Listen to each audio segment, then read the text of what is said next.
And I've decided to set the play right after the Napoleonic Wars. The play is set, Shakespeare sets it in Vienna.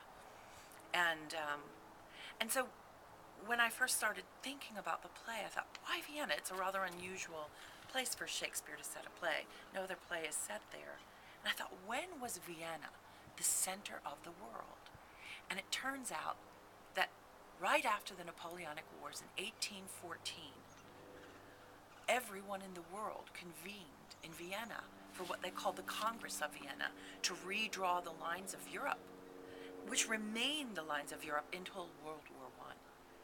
Beethoven was there. He had just completed his Fifth Symphony, and the waltz was just invented. It was the Romantic period, and it was a time of great tumult in that human beings were starting to explore nature versus order, and they were starting to leave this idea of a very ordered society behind, and the individual, and along with his ego and his genius, were starting to war with this idea of a very regulated society.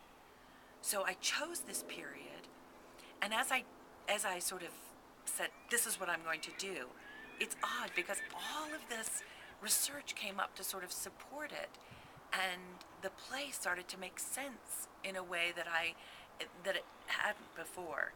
I started reading the Romantic poets.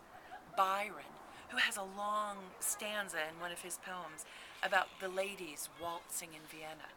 Now, imagine the Viennese waltz. When we look at it today, it seems rather formal and stiff.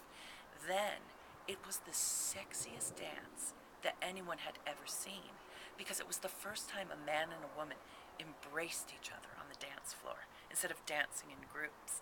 In England, for a long time, they wouldn't even do it because it was so risque. We are going to start our play with a Viennese waltz, a measure, if you will, measure for measure. And